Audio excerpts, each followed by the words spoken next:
Welcome to Intersections in Learning. I am Lisa Crockett, and I have my host, Invisible Monique St. Paul, producing in the background, and the fantastic Erin Chancellor here to talk to today. Hey Erin guys. is, hey, she's an instructional designer, and she has a passion for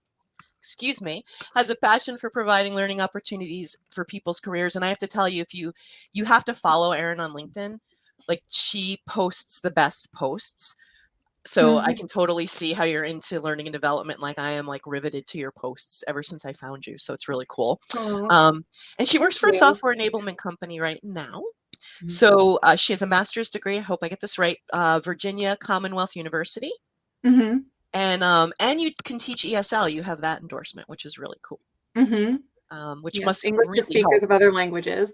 Yeah. And that's got to help in instructional design a lot, especially because you have to think of it from that perspective. And that's always been one of my challenges, actually. But before we get into questions and grilling Erin, I want to give her a chance to talk a little bit about herself and why she's here with us today. So I'll turn it over to you. Oh, thank you, Lisa. So hi, everyone. Thank you for joining. I see a lot of familiar faces and friendly names in the chat, and I'm so thrilled that you guys came this morning to listen to me. Thank you, Jacob. So I am. What's really cool, I am an instructional designer.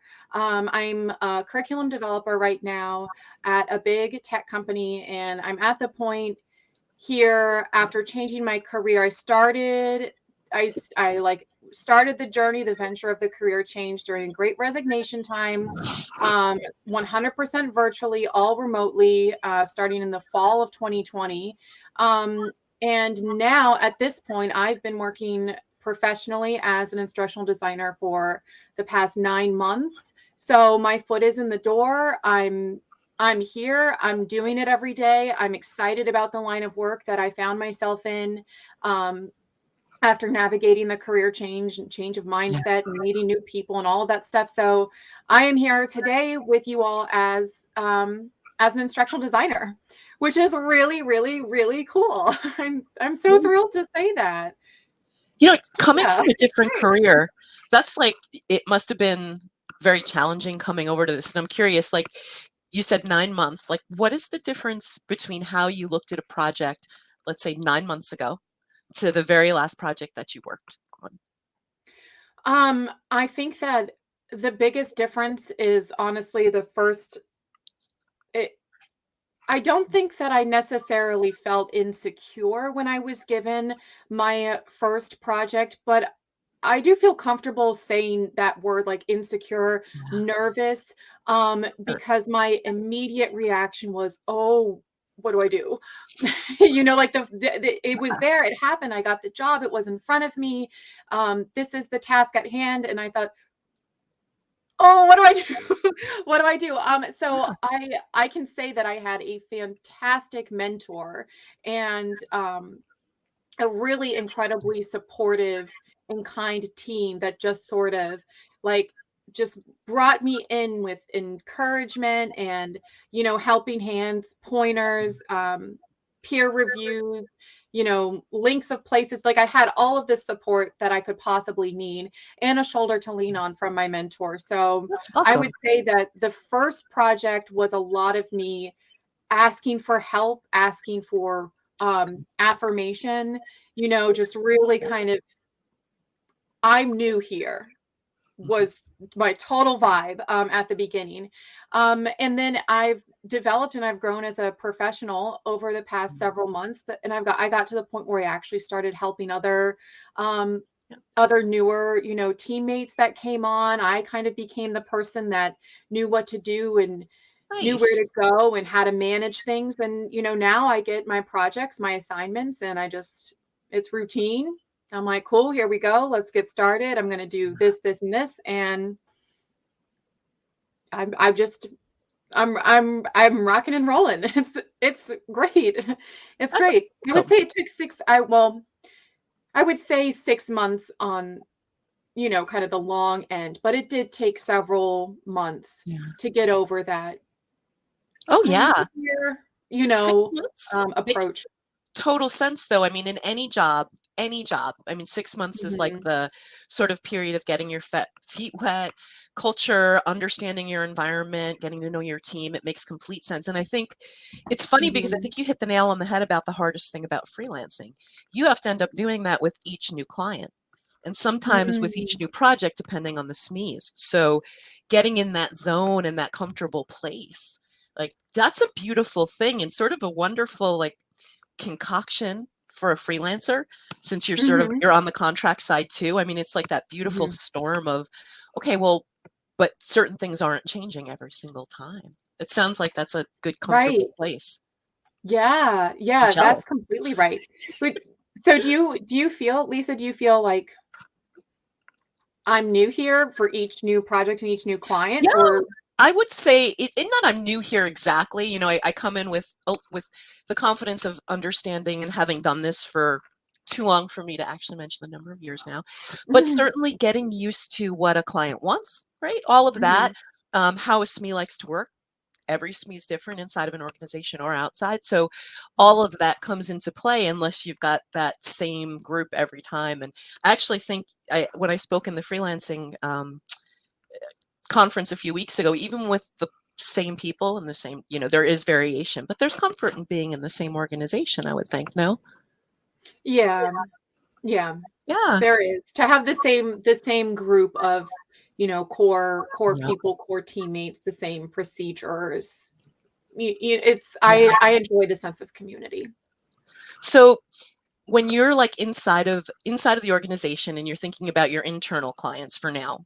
expectations, um, what they think the learning product might be, but then there's that reality of what we can produce.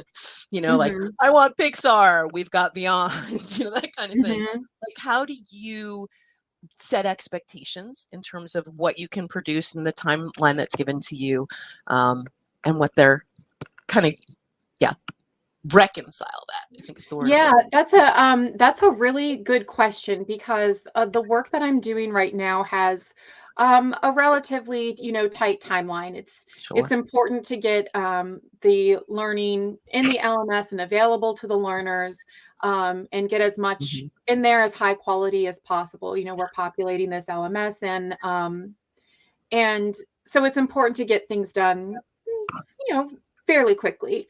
Um, and I think that it's an interesting question. When I think about the SMEs and the stakeholders that I work with, I don't know if they come and if they bring requests to the learning design team already knowing what the end product, what they want it to look like. I think that speaks to the trust that our stakeholders and Yes. SMEs have in our learning design team, where they can just say, we need to have this done. Our learners need to be able to, they need to know this and they need to be able to do this. And these are the resources that we have available, for you to, pull it together, and I think I'm really lucky in that sense that there's a lot of trust there. So that's one perspective, that's one, kind of learning request that we get, Mhm. where it's just, this is what we need. Trust you to do it. And then another kind of work that I do is more consulting on a learning project that a subject matter expert themselves has pulled together, Oh, neat. where I'll go in and I'll, kind of spot check it, Mhm. bring in some adult, learning, methodology theories, and, fix up the language for voice and tone, that kind of thing. So I've got a range of projects that I work on, and I think, the best thing is the trust that exists, Yeah. where we're great learning designers on the team, and we make You great projects, great curriculums and you courses. guys must and you must have, like, a really well-established process so that that expectation sort of it's not guesswork for your SMEs. They know what you're already producing, and that's their expectation, and Hmm. that's the ideal place to get to. It's like that golden Yeah, mean. that we have that, and then we also have something that I absolutely love, and it's Yeah. working with the same SME or stakeholder more than once. Yes. So I found a great, so we have, we're a huge company and there's lots of people to work with and they're all over the world and it's, a really cool, like keep you on your toes, meeting new people, developing new relationships kind of thing. But I really, really like when I get the same SME again, so that they can just say, hey, remember what you did last time, Erin? Love Yeah, that. that's cool. Or they'll know exactly where to go in the project folder to drop the resources. Oh, yes. It's lovely to work with the same Oh. person. And I bet you feel you have return clients as freelance. Oh, yeah. Well, that's the best part of Yeah. it, right? Is, Yeah. you get when you get your cadre of clients, so I try to rotate like 4 or 5 clients, and that's a nice when you get that rhythm going. But Mhm. onboarding is hard, to your point, Mhm. and I'm sure all of us as instructional designers have experienced that, just getting a process down for collecting feedback, making sure everybody's on the same page. It's usually the communication in my experience, not really the content piece of it or even the storytelling. Mhm. Once you can get there, that stuff can be beautiful, but it's just getting Mhm. everyone on the same page and communicating, because that's where the tensions tend to come in. And it's totally Mhm. normal because our lives are all It crazy. is. It's totally normal. And I Yeah. I would say to that effect, where it comes to communication, I found Mhm. great success in just being really friendly with SMEs, but also Yes. being really encouraging for them as well. Mhm. Like, oh, that's, just when they have great ideas or they have a great Mhm. resource or, once they feel comfortable kind of contributing to the arena of learning Yes. design where I feel comfortable asking questions that are probably the most basic thing possible to ask about a Oh, product I at love a that you SaaS said that. company. And I'll ask them, and we just kind of get that friendliness and Yeah. conversation back and forth. I think it just helps. It It just makes helps all the big. difference. You know, Oh aga yeah. God, I love it. You're hitting on so many just brilliant things in terms of the IT world. And, when you seriously, like when you come up against challenges with SMEs, and I have to think about this all the time, right? Usually, if you think about whether or not they've ever done this before, if you think Mhm. about whether they're comfortable, once you make someone comfortable, like they have the same questions we do. We don't know the content, but they don't know the process. And no Mhm. one likes to feel like they don't understand or they're holding something up. And that validation and that acknowledgement, like you said, like that's everything in keeping the relationship going. Mhm. And that's how you build that trust, which is why it's lovely that you have that in your environment right now. I love that. Um, Mhm. so I'm going to get a little tactical on you now, and I want to talk. Mhm. In this community, we talk a lot about accessibility. Luis did the wonderful conference. Any of you who haven't seen it, is it free replay on TLDC on accessibility, but really important topic for learning designers, everyone in L&D right now.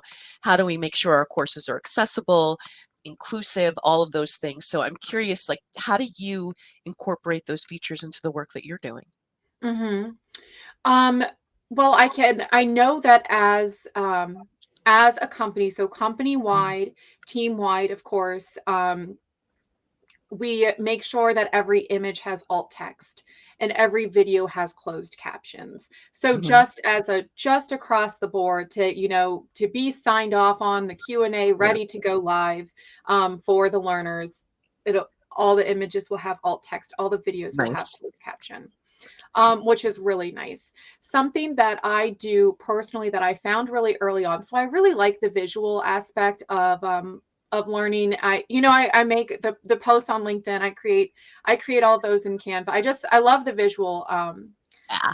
the visual aspect of the work that we do. So I can say, just like as one technical thing that I do, is I always check the color contrast between the Nice. background color of an image and the text that's on it.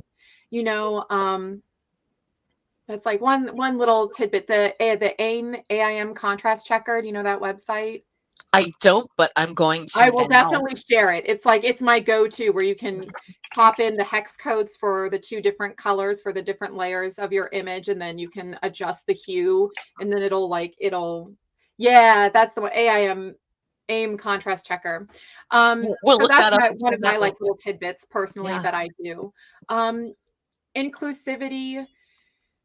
Um, Inclusivity. Let's see. One little tidbit of something that we do is to make sure that in our writing, we're not using any like idioms or colloquial terms that are specific Mhm. to Americans or specific to, wherever else. Yes. So that it doesn't So get hard. confusing when people from multiple languages of many places in the world Yeah. are reading our learning.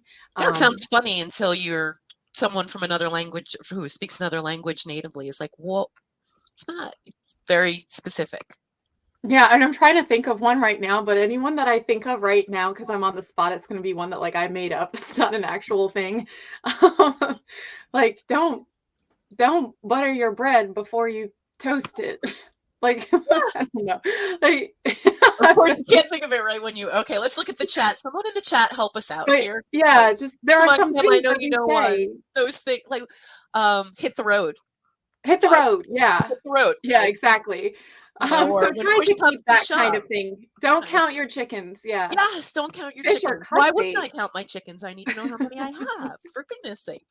See, it's even regional to, Oh yeah. I'm trying to think where of we one live. someone brought up to me the other day, and excuse me, I'm actually looking. Here it is. I'm looking at a post-it because I had to write this down because I I have love not your seen. post-its. I have not seen Schitt's Creek, but one of my clients was laughing when I asked them to explain something in a different way to me, and they said, Mhm, "Lisa, you need to watch Schitt's Creek. Think about fold in the cheese." And then I started thinking about it with no context, and mhm, I went, "What does that even mean? Like, I know what mhm, it means. You know what it means." mhm. But does everybody out there know what fold in the cheese means necessarily? And Yeah. is that an Mhm, American thing, or is that I grew up in the 70s on Kraft macaroni and cheese thing? I don't mhm. know. Ugh. And I would say that the last thing that I keep in mind on my end, and I have lots of exploration and learning to do myself on accessibility and inclusiveness in, in general, but in e-learning and We on-demand all learning. do. In all the way, yeah, yeah. Um, One thing that was very mindful of. I recently was on a project where we had a use case scenario in the curriculum, and we were choosing characters out of a lineup Mhm. of Fun. the branded characters that we were using, Mhm. and it was just very mindful of them all looking a little bit different, and it was it's just there in our minds and all of our minds now to say, Yes. well, let's do another quick glance over and see if just about everyone we could have Mhm. represented in any kind of way in a cast of 7 is in there. You know, No, I did it's that recently actually too. some of the longest parts of a Mhm. process sometimes are just getting there, and I remember a client saying to me not long ago, "Can you please find any characters outside of storyline? They're all so pretty." And, you kinda look at Mm. it and you go, it's like a model kind of go up there, and you're like, "These are not real people. Like, that's Mhm. not what I look like. That's not what my people that are looking at this look like," and that's just that much of nothing of that piece of inclusivity, like making sure that Mhm. you're using and that it resonates correctly, right? Mhm. That's a tough one, but all right, I'm gonna swap over to if you were talking about your job, Erin, and I know there's so many things involved in your job and in the Mm. work that you do, not even just instructional design, but the other work you do around brand awareness. So if you're explaining how you make your living to someone, how do you do that? How do you explain it? Well, the way that I started out explaining it when I was changing my career in the fall of 2020 and early last year, um, I explained to my peers and my colleagues and the people I knew that I would be designing and creating the bloodborne pathogen training, but Nice. better. Because in my previous line of work, every year, every staff member is required to watch and take and check off this a bloodborne pathogen training that was filmed in the 80s. I don't know. It's just it's just not good e-learning. So my example was like, well, that I'm going to be doing that, but like much better.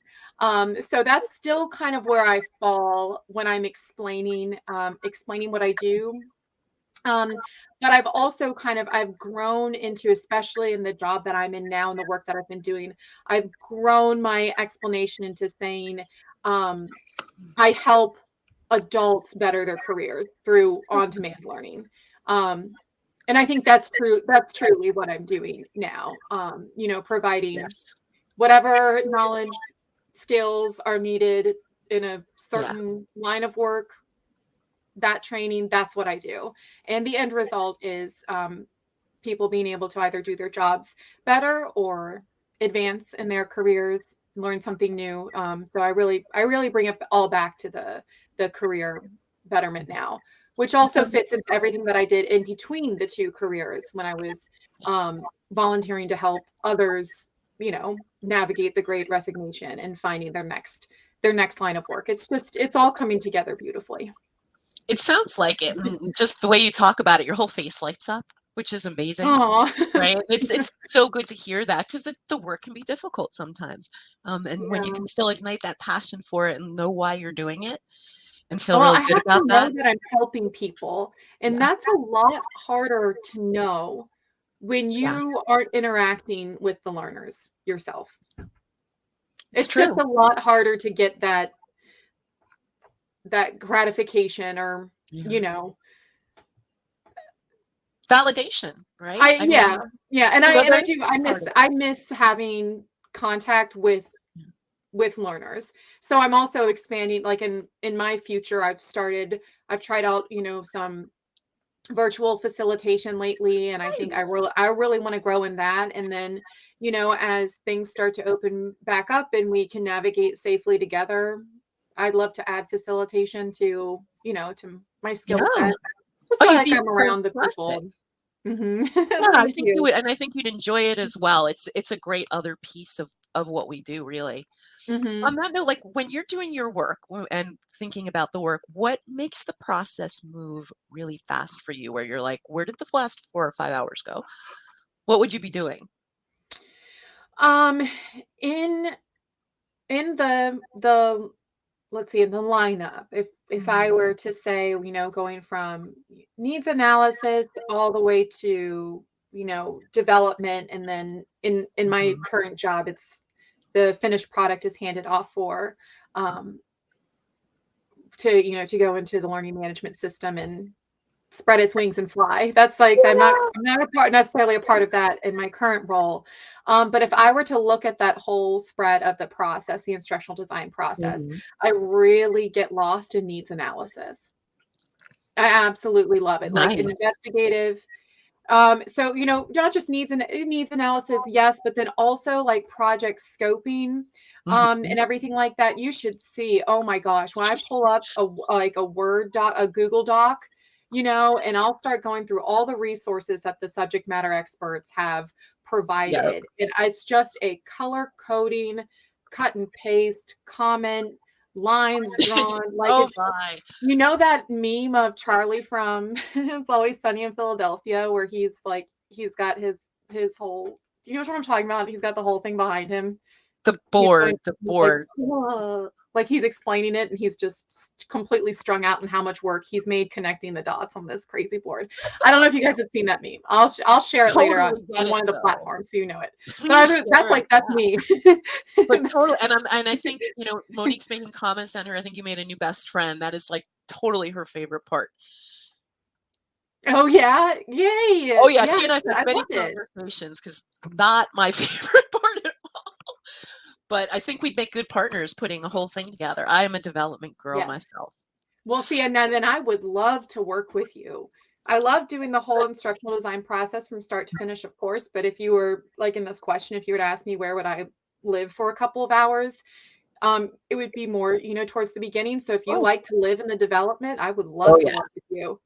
oh yeah. That's the We could most do fun great part. stuff, and we don't even have to pass things off. Like we don't have to chunk up the process. But, Just goes if you back want me and to do a forth. little more heavy lifting at the beginning, and if you want me to get the storyboard together, I like We that. need I to, really yeah, like we that need to part. talk offline on this one because Yeah, and then yeah, I'll that pass would be it on to you. fun. Um, on that note, just to keep us, I have got to know, just because I've had a few conversations with you and I still don't know this. What's a favorite quote or mantra that you live by?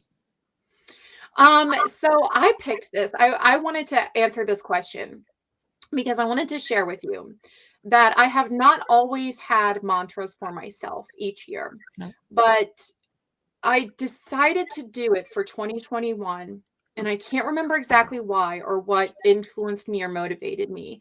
But I came up with a mantra for myself for the year 2021, and I repeated it to myself all the time in everything that I did, and every choice that I made, and every rejection that I faced. I told myself over and over again to follow the future. And that was for all of 2021. And I did. Right? I started this career. I had this job. This was all part of 2021. So I really did follow the future. And it was so successful when it came to having a personal mantra for me. Like I grew so attached to it that I decided I had to do it again for 2022. And then it had to be different because I was in a different place in my life. And I thought about it for at least 2 weeks, and I tried out tons of different things. And I finally landed on what my goal for this year is to pursue my potential.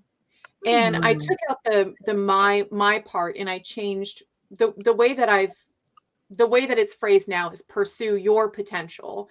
Because in my mind, when lots of people ask me for advice, lots of people, LinkedIn, other places, they're asking me for advice. Alliteration for sure. I love alliteration. Oh, yeah, I love him. My goal this year is to be able to say, not just to myself, Erin, pursue your potential and the decisions that you make and the doors that you walk through, but I also want to be able to say it to other people who ask me for advice. I want to be able to say, well, what I think you should do is pursue your potential. So that P alliteration is what's going on with me last year. It was the F alliteration the year before.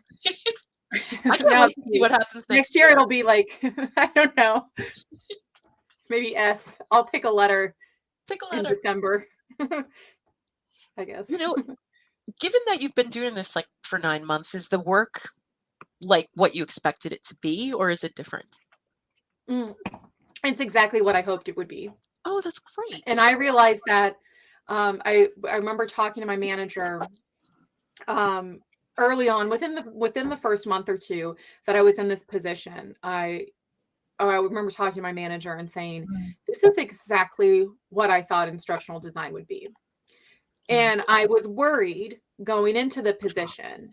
I had misgivings that perhaps it would just be a position where I had to live in the authoring tools and the software and just develop all day.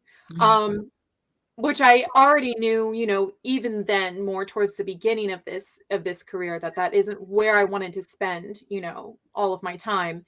So when I got into this position and I found that I was expected to take the process in like a generalist way from, taking a project from basically the kickoff through the handoff, at the end, I was very pleased. I was very pleased, and I love the work. It's a great control feeling. I mean, it is. There's the, I say I don't like the beginning part, but I don't know if I could do the development if I didn't do the analysis myself, because you do get steeped in the content. It helps to really form the pictures in your mind that then end up on the screen and in that script. So it's wild, though. So I could talk to you all day, and I know we didn't hit all of the questions we talked about because this has been amazing, and we're going to have to bring you back. But I've been told to wrap it up by my producer. So I can't let you leave without a speed round, because that's definitely, I don't know about you guys out in the audience, my favorite part of this is putting you on the spot and asking you speed questions. So you ready? No. No, they're easy. They're not hard. Are, I promise. You're ready. You're ready. What's the last song that you listened to? You can hum a few bars if you don't know the name. The theme song of The Office when it plays at the beginning of the show. Okay. How about the last book you read? Actual book, not blog. I think that the last book that I read, I think the last book that I read was Girl, Woman, Other. Ooh, that sounds good. I'm going to need to get a download of that after this. What if you do you fanboy or fangirl anyone? Like a person? Like a person. Could be a person in L&D, could be a person in a famous person, could be just a person you admire, like your grandma. What do you like that? I fangirl my grandmother. Since you gave me that one, I have to.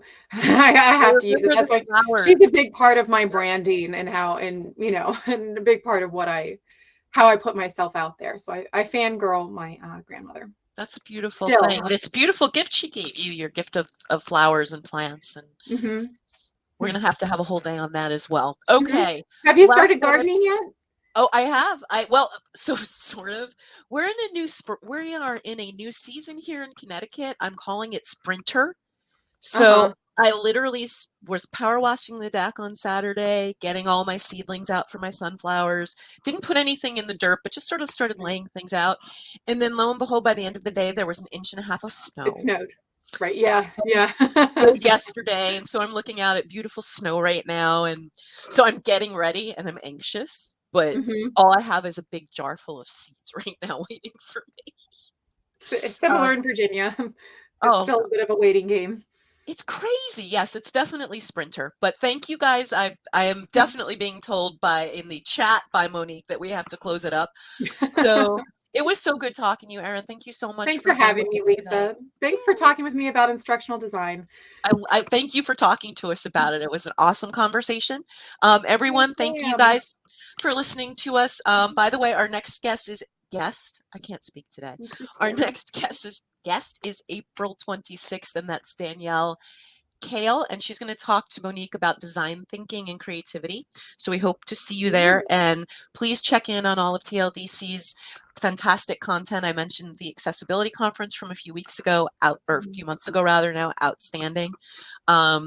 And if you are interested in coming on the cast with us, please get in touch with us at intersectionsinlearning@gmail.com. And you can also leave us notes in the chat, reach out through Slack anyway, and thank you guys for being here today. Thank you, Erin. Thank you. Have a good one, everyone. Bye. Bye. We need music to